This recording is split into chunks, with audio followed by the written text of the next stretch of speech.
ठीक है। क्या कहते हो? वो इंसान अपने दिल से नहीं, दिमाग से कहता है। मैंने आज तक इतना सुलझा हुआ इंसान कभी नहीं देखा। राधा इस दुनिया की सबसे बड़ी मूर्ख होगी अगर उसने मिस्टर बजाज को छोड़कर आपसे शादी कर ली। ये तुम क्या कह रही हो मधु? जो सच है। वहां जाने से पहले सच तो कुछ और था। तुम तो मिस्टर बजाज को ये समझाने गई थी ना कि डिवोर्स ही हम सबकी परेशानियों का इलाज है। मुझे ऐसा लगा था भैया, पर ये उलझन इतनी आसानी से सुलझने वाली नहीं, क्योंकि इस त्रिकोण का चौथा कोना भी है, और वो है मिस्टर बजाज और राधा का बेटा प्रिंस। उसकी तुम चिंता मत करो। राधा को विश्वास है कि प्रिंस मुझे अपना पिता मानने को तैयार हो जाएगा। वो तुम्हें पिता मानने के लिए नहीं, बल्कि तुम्हें मारने के लिए तैयार हो चुका है। मुझे मारने के लिए?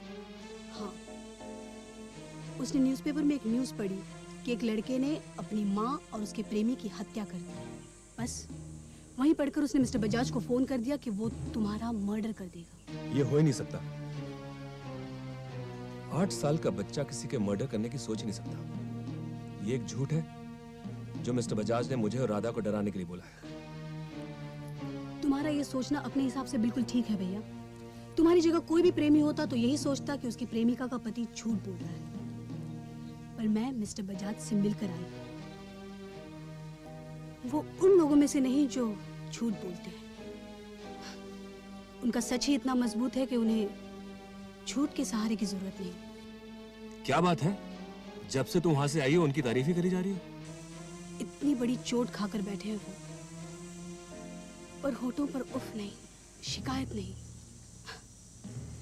बस फिक्र है अपने मासूम बच्चे की और बेवफा पत्नी की। मधु, उसे बेवफा नहीं तो और किस नाम से पुकारा जा सकता है भैया?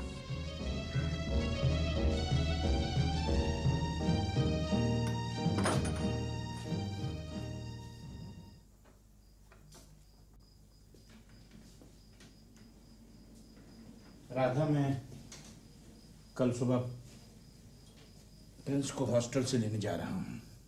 तुम साथ चलोगी? अच्छा है आप अकेले जाएं, उसके कान भरने का और मौका मिलेगा आपको। राधा, मैं इन ओछी हरकतों में यकीन नहीं रखता। मैंने आज तक उससे कभी झूठ नहीं बोला। जो भी बोला है सच बोला है। और आपका सच उसके लिए जहर है। वो मेरा सच नहीं है, उन हालात का है जो तुमने क्रिएट किए हैं।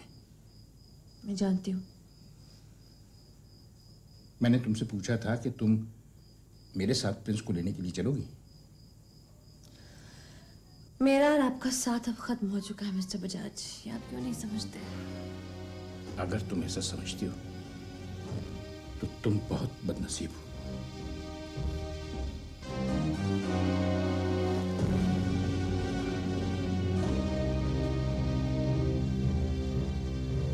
हाँ हाँ, नहीं तुम चिट्ठी भेज दो, ऑर्डर प्लेस करो। हेलो जीजा जी। हेलो जतिन भाई। जतिन, तुम मेरी एक बात मानो। अब मुझे मिस्टर बजाज कहकर पुकारने की आदत डाल दो। अगर आपको मिस्टर कहलाना अच्छा लगता है तो मैं आपको मिस्टर जीजा जी कहकर पुकारूंगा। या सिर्फ मिस्टर? नहीं, सिर्फ मिस्टर तो बुरा लगता है। मिस्टर जी, मिस्टर जी कैसा रहेगा? जैसे अंकल जी, आंटी जी, पापा जी वगैरह जी। मिस्टर बजाज कहने में क्या बुराई है? बड़ा फॉर्मल सा लगता है।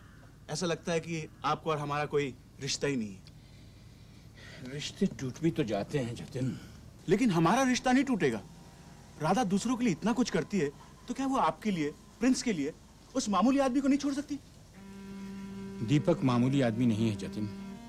इस वक्त तो राधा की जिंदगी का सबसे इंपॉर्टेंट आदमी है।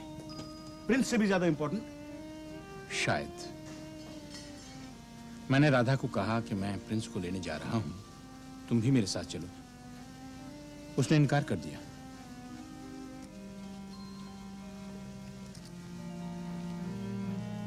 तो आप प्रिंस को ले आए? नहीं, मैंने सोचा इन हालात में वो और भी परेशान होगा। इम्तिहान के बाद लिया होगा। शायद आपने इस बार ठीक नहीं सोचा। अगर आप प्रिंस को ले आते तो राधा सोचती कि ये भी मेरी कोई चाल है।